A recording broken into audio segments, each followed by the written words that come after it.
softly sea, wave of the sea, softly sea, I am the blood sea, I am the blood sea. Make me the sea, oh, make me the sea. Make me the sea, oh, make me the sea. Wave of the sea, dissolving the sea. Wave of the sea, dissolving the sea. I am the bubble, make me the sea. I am the bubble, make me the sea. So do thou, my Lord, so do thou, my Lord. Thou and I never apart. Thou and I never apart. Wave of the sea, dissolving the sea. Wave of the sea, dissolving the sea. I am the bubble, make me the sea. I am the bubble, make me the sea. So do thou, my Lord, so do thou, my Lord. Thou and I never apart. Thou and I never apart. Wave of the sea, dissolving the sea. Wave of the sea, dissolving the sea. I am the bubble, make me the sea. I am the bubble, make me the sea. Make me the sea, oh, make me the sea. Make me the sea, oh, make me the sea. Wave of the sea, dissolving the sea. Wave of the sea, dissolving the sea. I am the bubble, make me the sea. I am the bubble, make me the sea. So do thou, my Lord, so do thou, my Lord. Thou and I never apart. Thou and I never apart. Wave of the sea, dissolving the sea. Wave of the sea, dissolving the sea.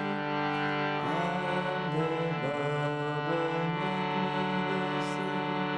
I am the bubble, make me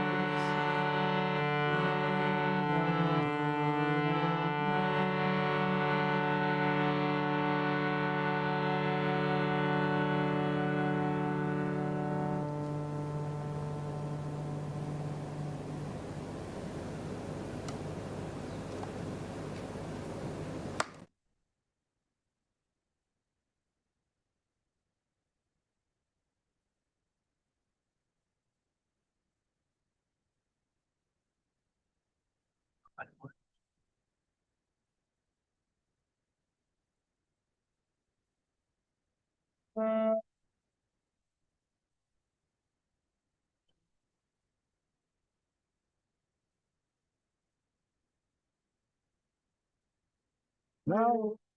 My life, thou art my love, thou art the sweetness which I do see. Thou art my life, thou art my love, thou art the sweetness which I do see. In the thought by my love brought, in the thought by my love brought, I taste thy name, so sweet, so sweet. Devotee knows how sweet you are. Devotee knows how sweet you are. He knows whom you let know.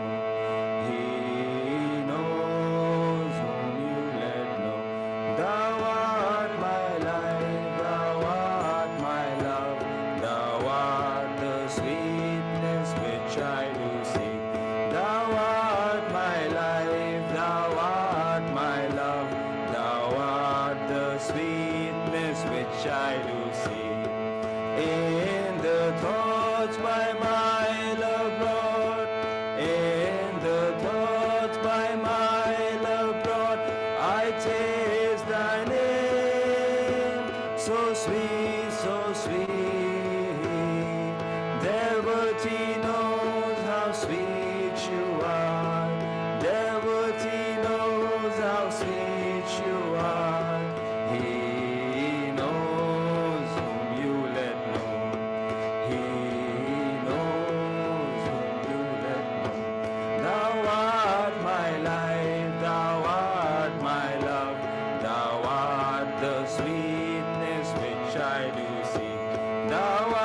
so sweet, so sweet.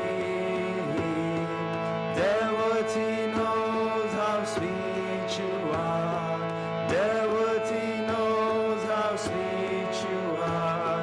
He knows whom you let know.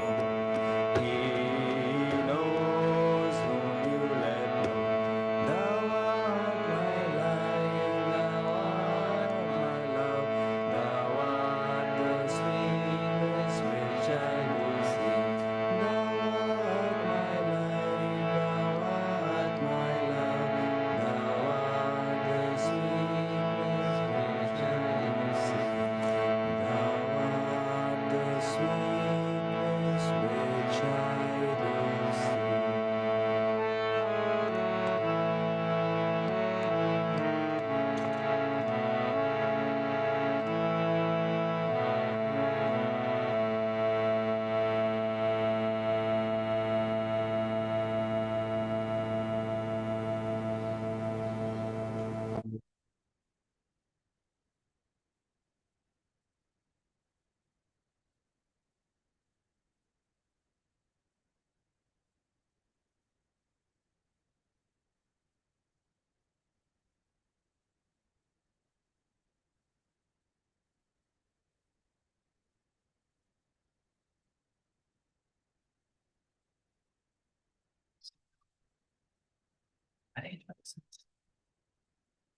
We'll now arrange for the satsang.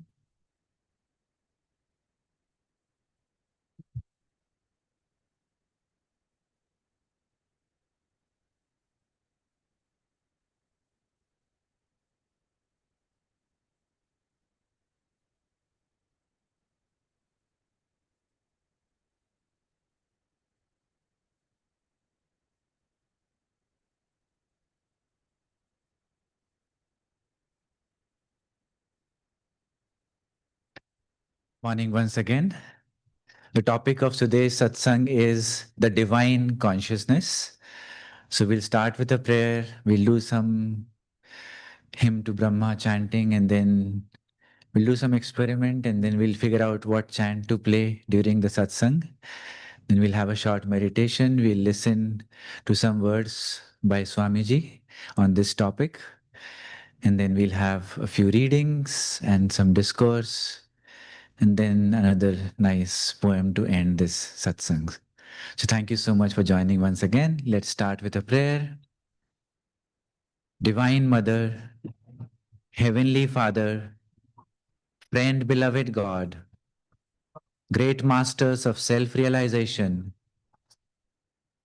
Jesus Christ, Babaji Krishna, Lahiri Mahashaya, Swami Sri Yukteswar Ji, beloved Gurudev, Paramhans Yogananda Ji, saints of all religions, dear friend and guide, Swami Kriyananda, humbly we bow at thy feet.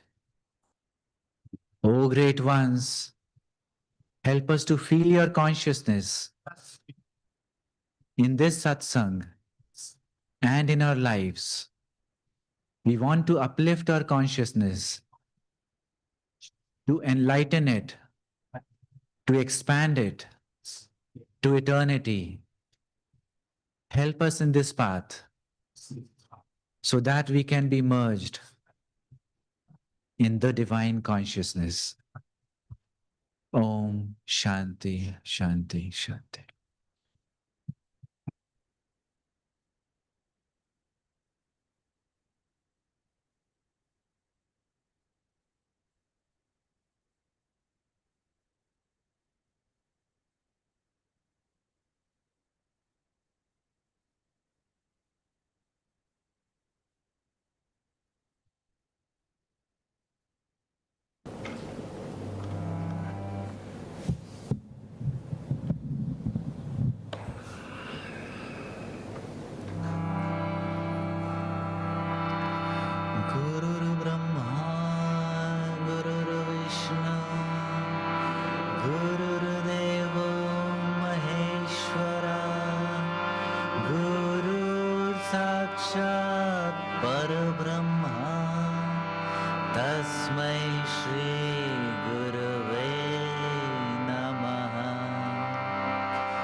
सुखदं केवलं ज्ञानमूर्ति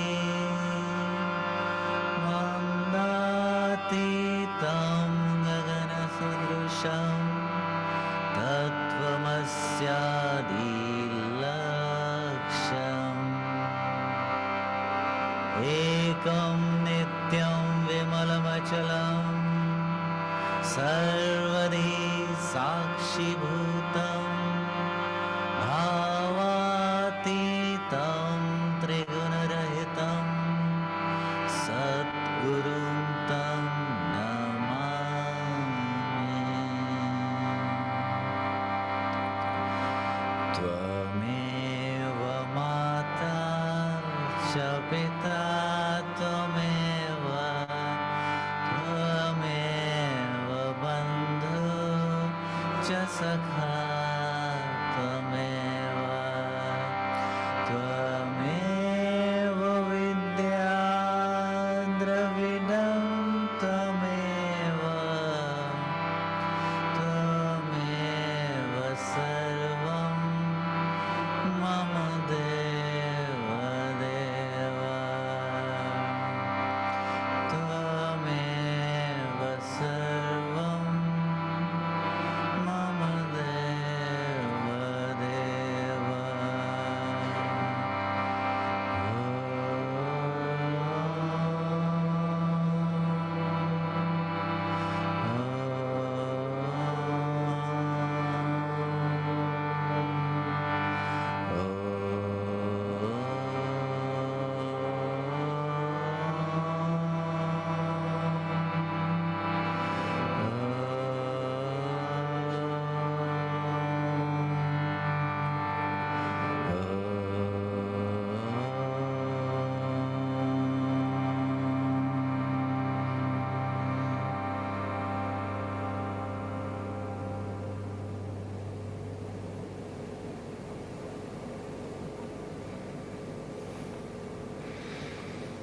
So, what chant should we sing today? On your chairs, you would have seen a paper slip with one word on it. This group needs to figure out, each one of you have different words. Now you need to figure out and look at the words of others and yourselves and figure out what the chant could be today. That's all. Awesome. So let's go for it.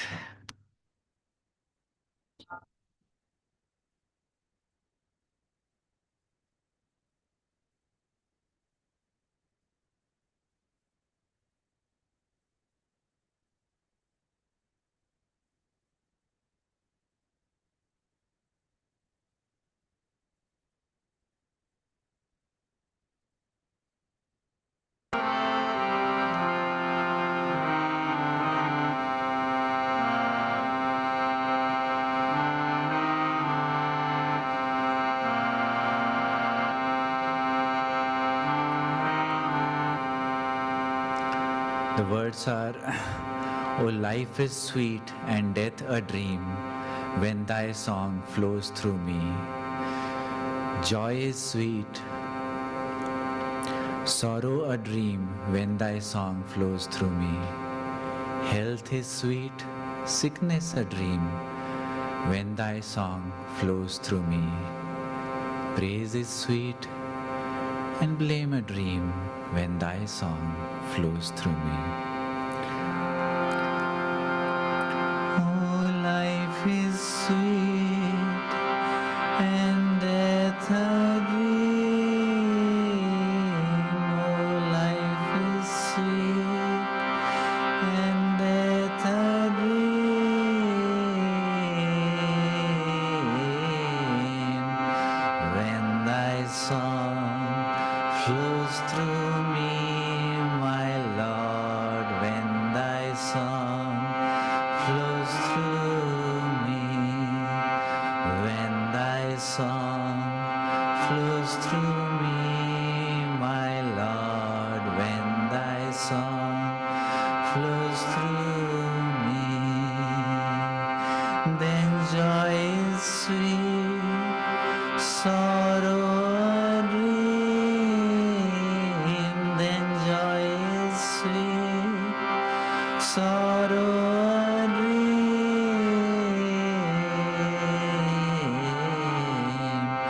when thy song flows through me, my Lord, when thy song flows through me, when thy song flows through me, my Lord, when thy song flows through me, then health is sweet, sickness a dream, then health is sweet, sickness a dream,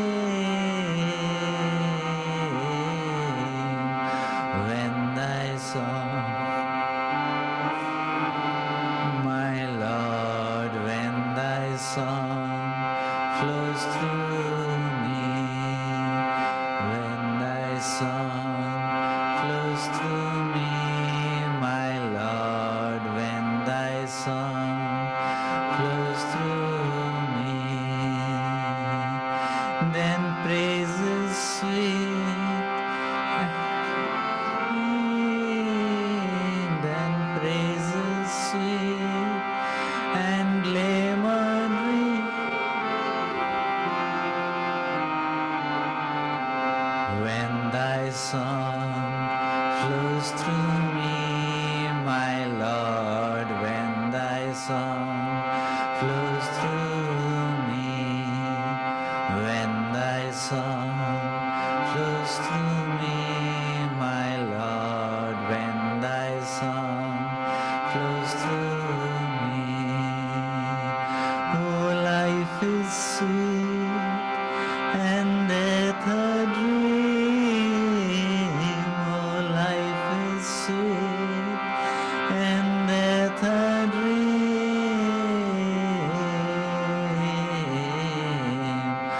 when thy song flows through me, my Lord, when thy song flows through me, when thy song flows through me, my Lord, when thy song flows through me, then joy is sweet, sorrow a dream, then joy is sweet, sorrow a dream,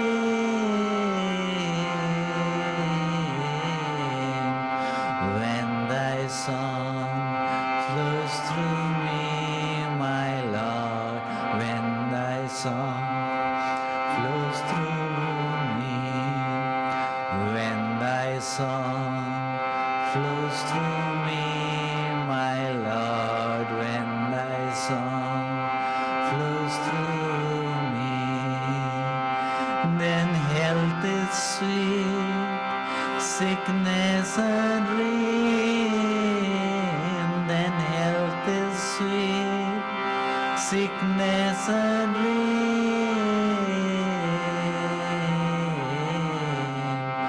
when thy song flows through me, my Lord, when thy song flows through me, when thy song flows through me, my Lord, when thy song flows through me,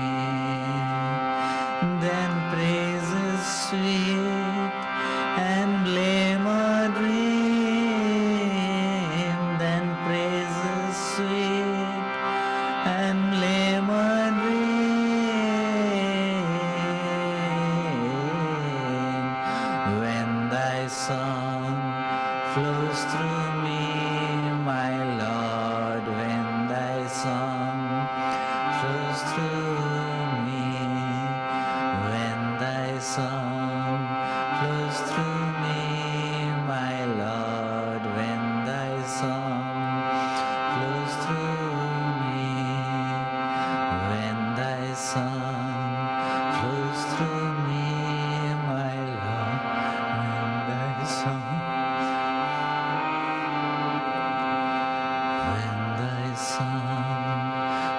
flows through me, my Lord, when thy song flows through me, when thy song flows through me, my Lord, when thy song flows through me, when thy song flows through me, my Lord, when thy song flows through me, when thy song flows through me, my Lord, when thy song flows through me, when thy song flows through me, my Lord, when thy song flows through me, when thy song flows through me, my Lord, when thy song flows through me, when thy song flows through me, my Lord, when thy song flows through me, when thy song flows through me, my Lord, when thy song flows through me.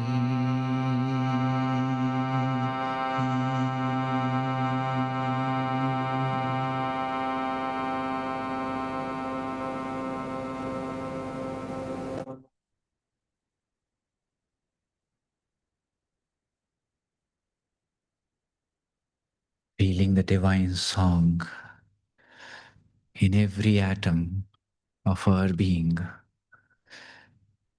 enjoying this song, this consciousness within us in this moment, merging in it for the next 7 to 10 minutes. We can dim the lights.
Science has discovered that matter is only energy. Matter is a vibration of energy.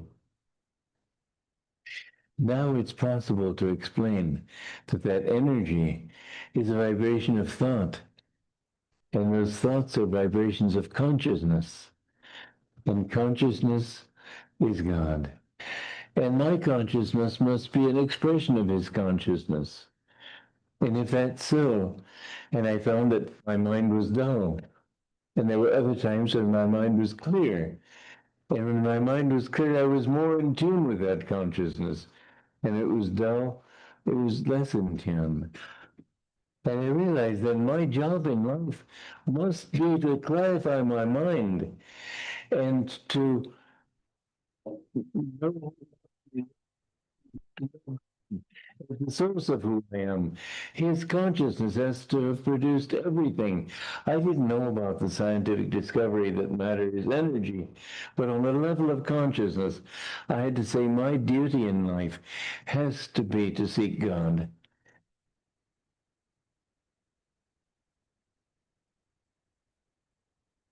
Continuing to feel this consciousness within us. Let's do this affirmation together from Scientific Healing Affirmations by Paramahansa Yogananda ji. We will speak out loud to our conscious mind, then go deeper as we speak in the normal voice. Then we will whisper to our subconscious. And finally, we would want to strongly plant the seed of this affirmation in our superconscious at the point between the eyebrows. Please repeat. I am submerged in eternal light. It permeates every particle of my being. I am living in that light.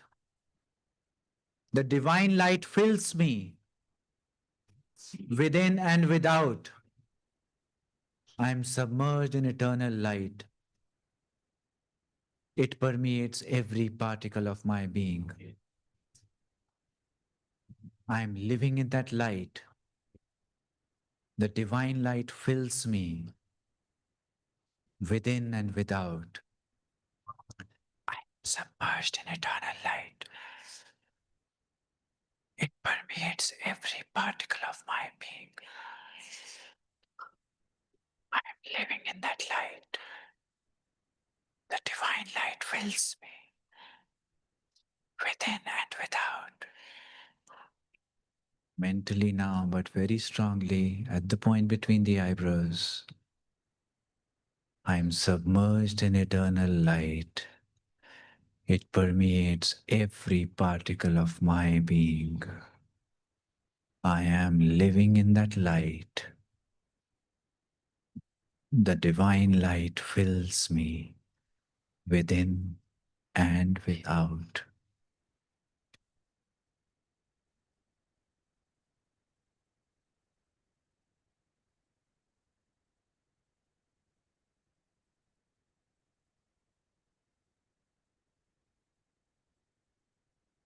Om Shanti, Shanti, Shanti.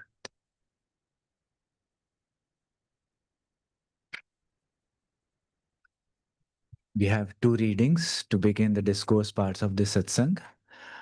First, we will have the reading from the Bhagavad Gita and then from the autobiography of a yogi.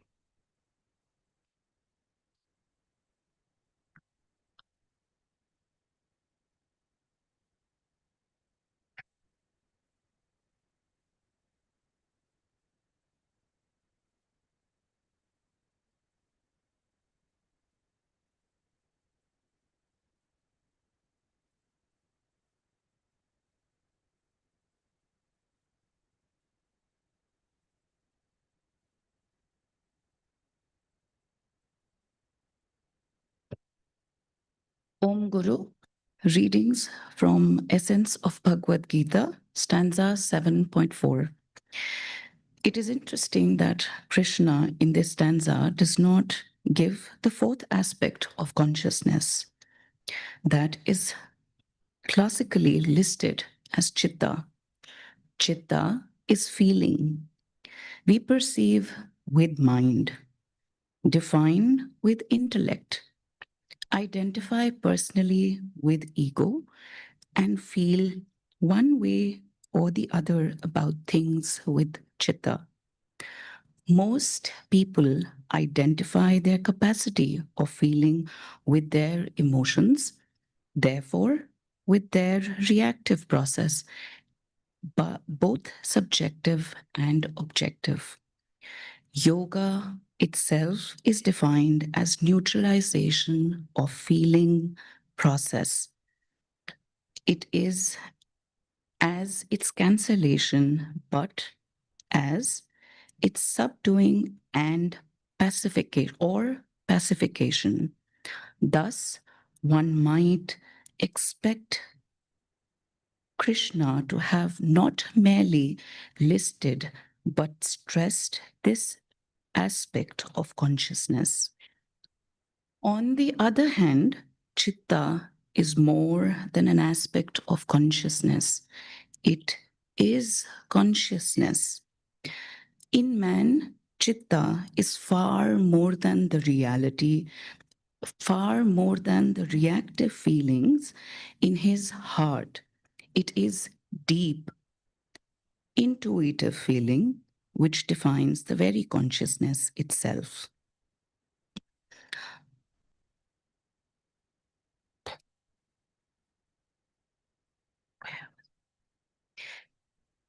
In divine consciousness, chitta becomes cosmic feeling, not that of ego, but of divine self, absolute bliss.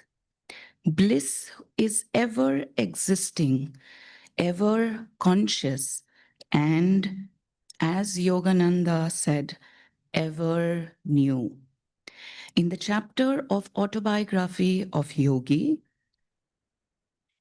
he's a autobiography of a yogi titled Experience is in Consciousness. Yogananda stated, in his first experience of this state, I recognized the center of Aphirion as a point of intuitive perception in my heart. Thank you.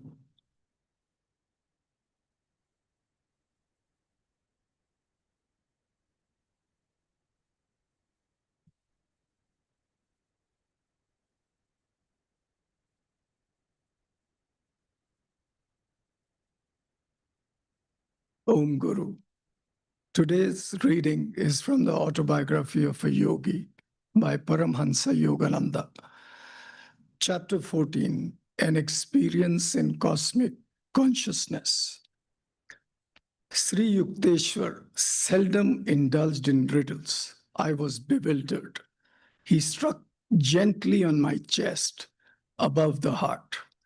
My body became immovably rooted. Breath was drawn out of my lungs as if by some huge magnet.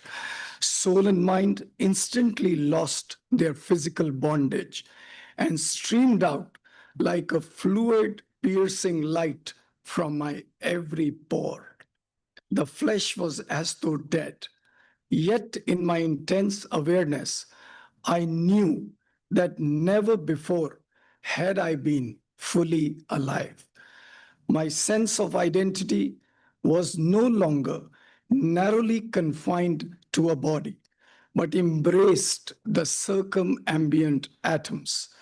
People on distant streets seemed to be moving gently over my own remote periphery. The roots of plants and trees appeared through a dim transparency of the soil. I discerned the inward flow of their sap. The whole vicinity lay bare before me. My ordinary frontal vision was now changed to a vast spherical sight, simultaneously all perceptive. Through the back of my head, I saw man strolling far down Raighat Road and noticed also a white cow who was leisurely approaching. When she reached the space in front of the open ashram gate, I observed her with my two physical eyes as she passed by. Behind the brick wall, I saw her clearly still. All objects within my panoramic gaze trembled and vibrated like quick motion pictures. My body masters the pillared courtyard, the furniture and floor, the trees and sunshine occasionally became violently agitated until all melted into a luminescent sea, even as sugar crystals thrown into a glass of water dissolve after being shaken. The unifying light alternated with materializations of form, the metamorphosis revealing the law of cause and effect in creation. An oceanic joy broke upon calm, endless shores of my soul. The Spirit of God, I realized, is exhaustless bliss. His body is countless tissues of light. Om Guru.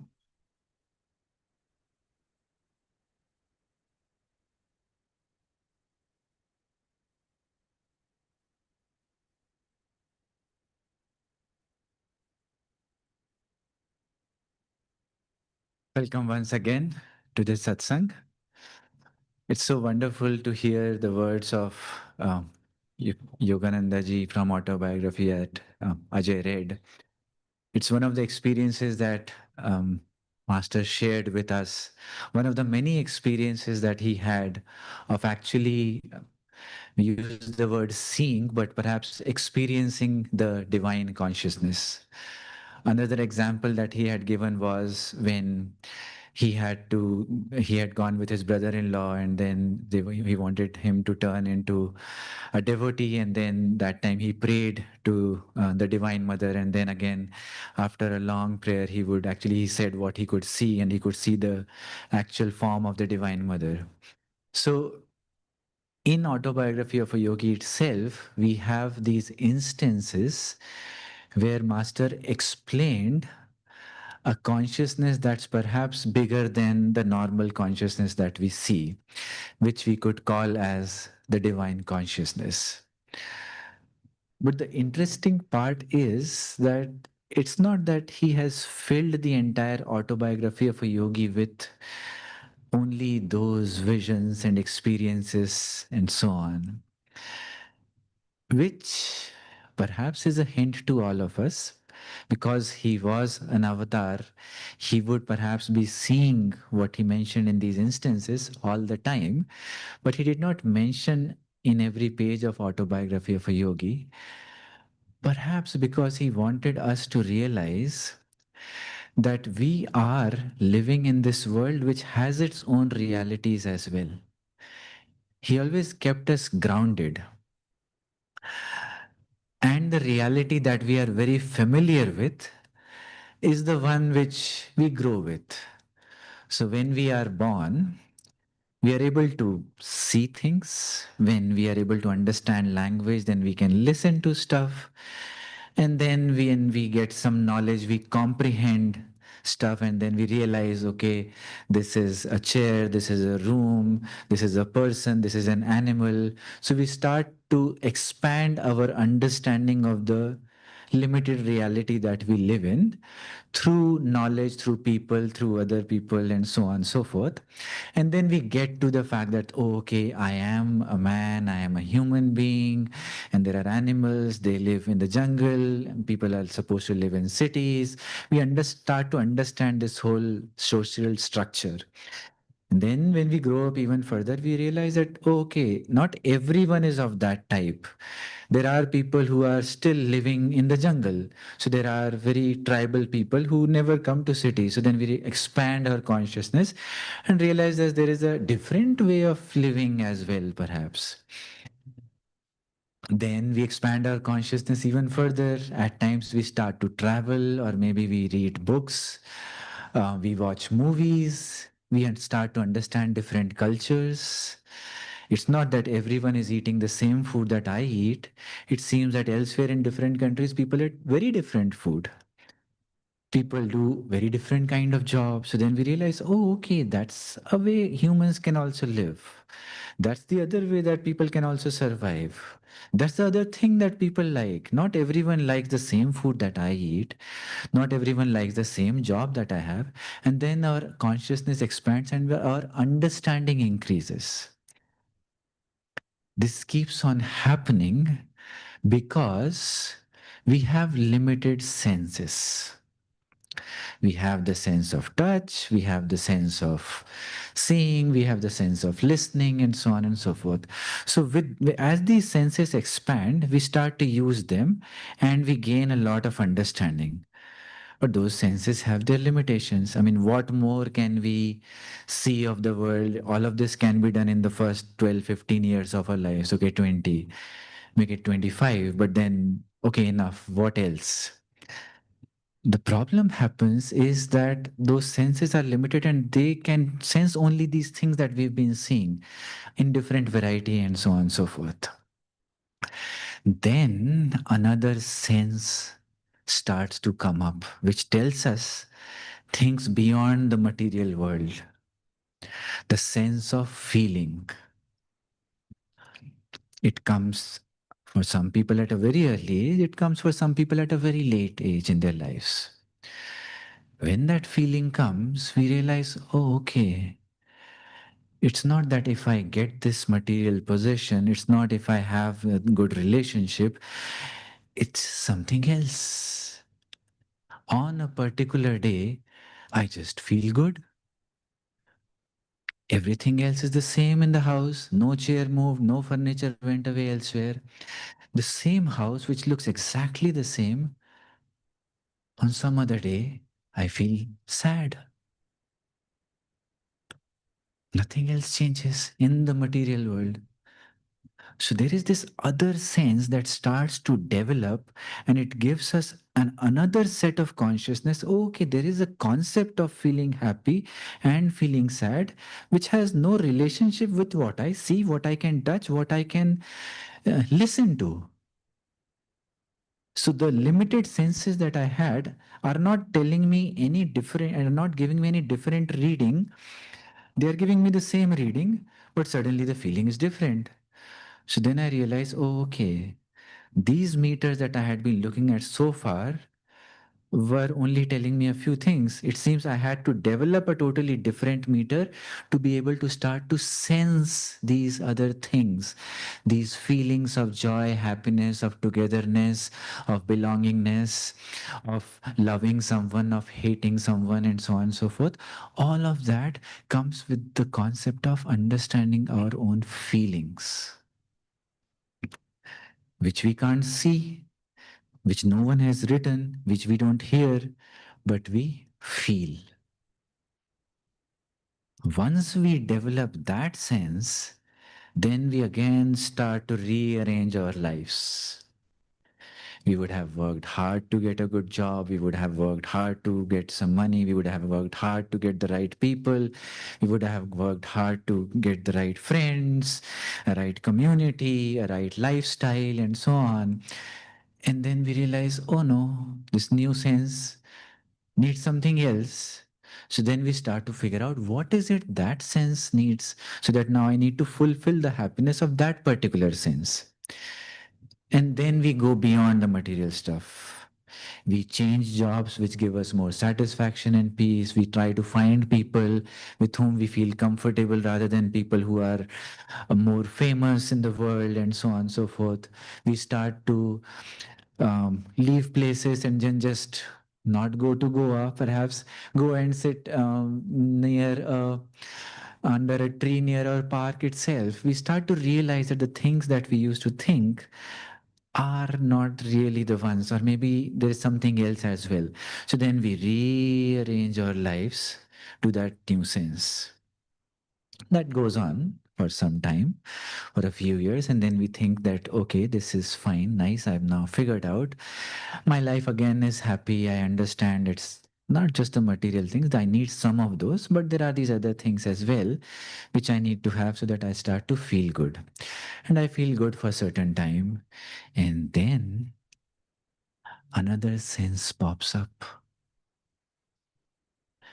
And then that sense says that there is no so much difference between feeling happy versus feeling sad. They are more or less the same things.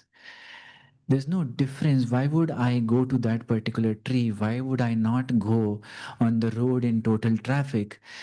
They are the same. Perhaps that is the reason why Yoganandaji did not go out in the mountains to write the poem Samadhi.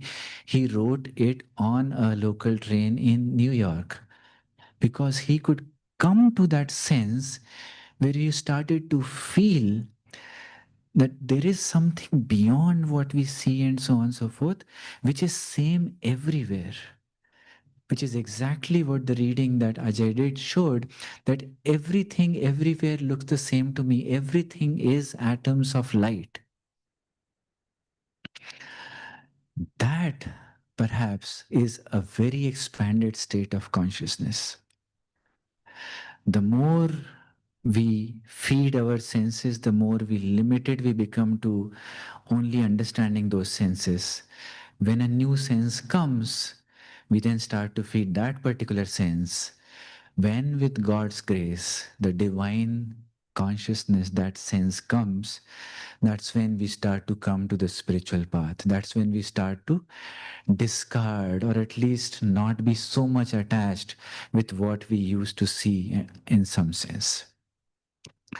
And then it turns out it's not just an experience, but it is something that controls all this reality. So, what we see as the chairs or the carpets or the everything and so on, or each one of us, there is some consciousness behind it. That consciousness is driving to create these physical things that we actually see. The more we raise our consciousness, the closer we go to the source, which is the consciousness. Once we start talking to the source, then we can tell the source what needs to be done so that it objectifies in things that we can see with our real senses. Let's take a nice, simple example for this. When we come to this center, at times we remove our shoes over there in the shoe rack. Some of the shoes are nicely placed, and some of them are placed on the floor, and some of them, one shoe is this side, the other shoe is that side.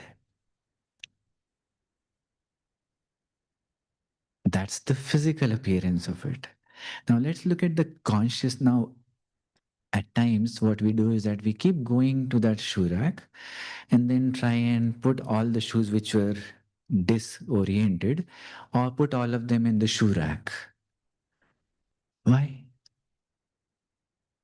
Because we want to make the center look beautiful. That's the outward manifestation of it.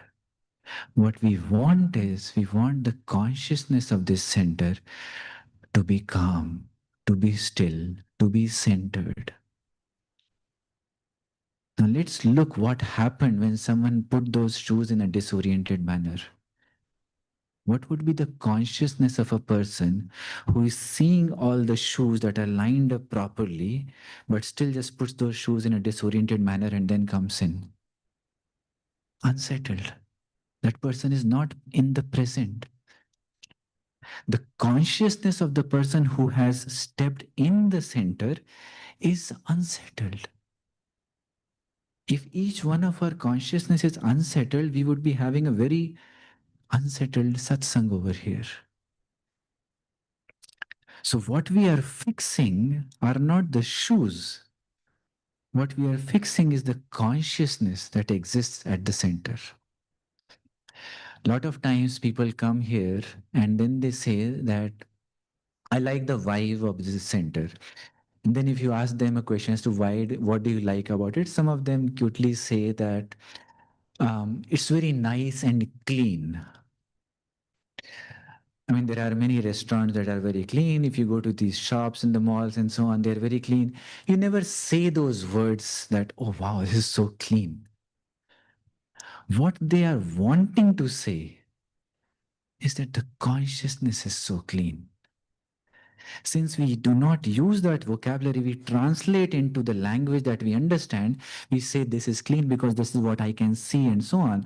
But the heart within us got settled because this entire consciousness was so settled. I came ruffled in here and I then suddenly just got settled. And then I express outwardly that this place is clean and so on and so forth. It is calm and quiet and so on. The more we continue to live in an environment, and that's the experiment that we had done initially, that each one of you had just one word of the chant. And if you were given only that one word, not everyone would have figured out what is the chant that we should be doing.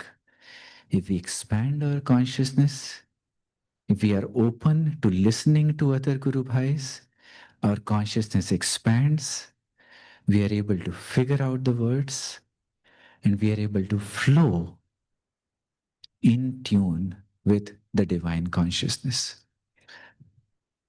If you notice the WhatsApp about the satsang, there was a poster on it, and behind the poster there was a painting by Jyotishji. It was very illuminated painting, and the title of the painting Jyotishji had put was "The Source." If we start listening to the source, then we can talk to the source. And that is why this chant, when it says, when thy song flows through me, what it means is that when that divine consciousness, if I'm aware of what it is saying, if I could listen to this mic, if I could listen to the speaker, if I could listen to this carpet, if I could listen to the birds, if I could listen to each one of you, if I could listen to what the universe is saying, the universe will guide me.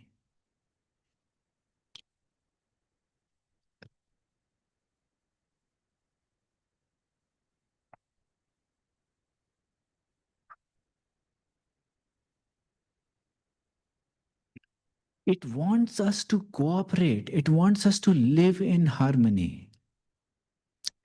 When people chant at a kirtan, everyone is trying to listen in what the other person is playing. That is why the music flows so nicely. If I could close my ears and not worry about what the other person is playing, then there's no harmony in it. When we listen, obviously, health is sweet.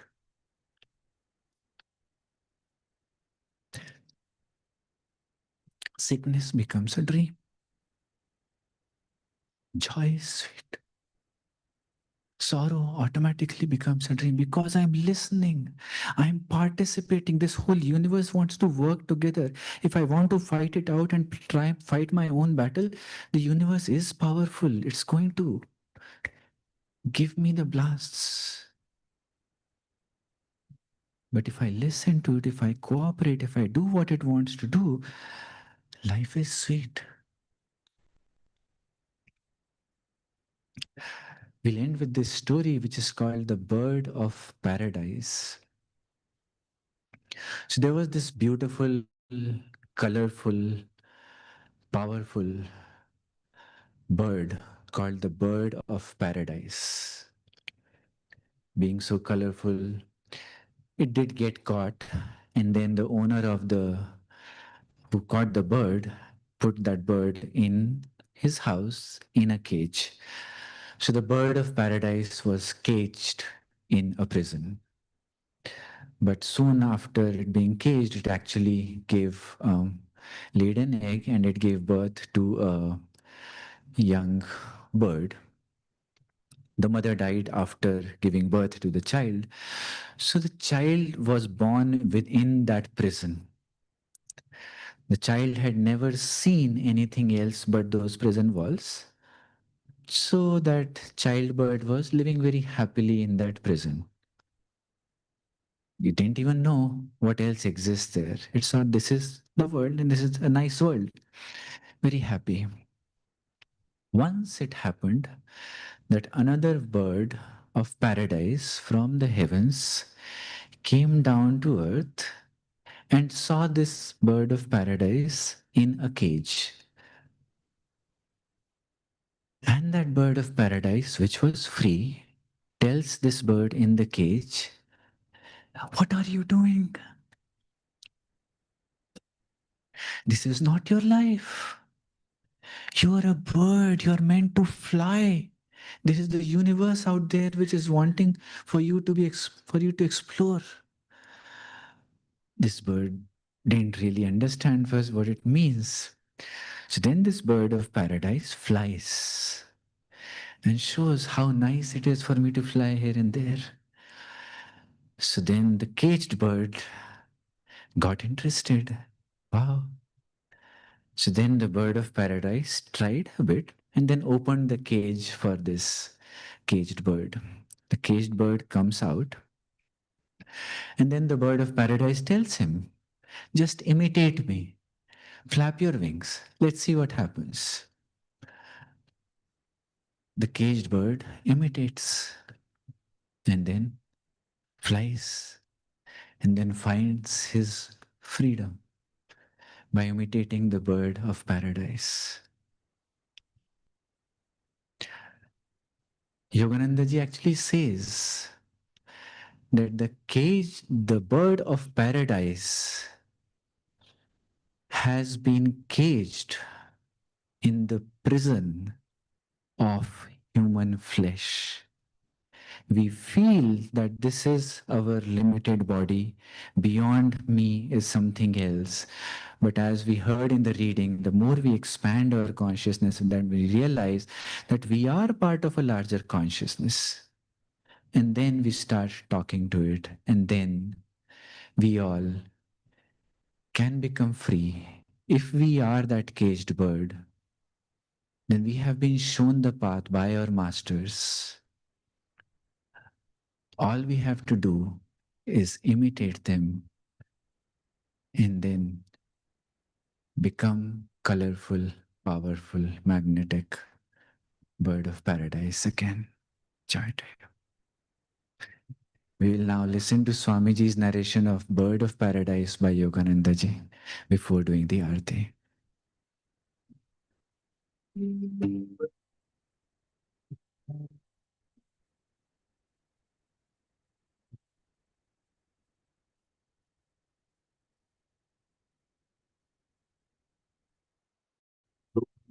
Of spiritual unfoldment with the softest down of tender feeling and decked out in a costume of color and graceful beauty. I am thy soul, bird of paradise.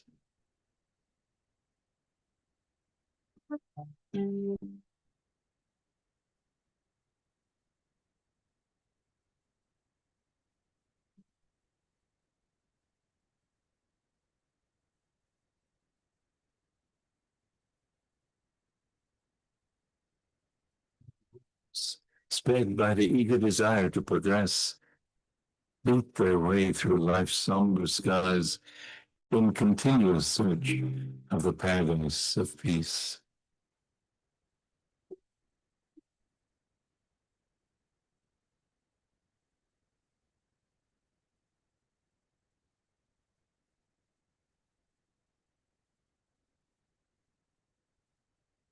Despondency has sometimes daubed dark colors on the fragile feathers of my bright, sunny mind.